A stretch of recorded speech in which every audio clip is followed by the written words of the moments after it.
Ang smart gallon machine dito sa Transfer It Lucena ay ginamit ng 6 na araw na may 231 meters. Ito ang printer head area, cupping, head clean, at linisan naman ang wiper after head clean.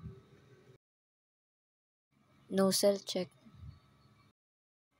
Ink system naman ay tama lang. Ang waste tank ay nalinis kanina.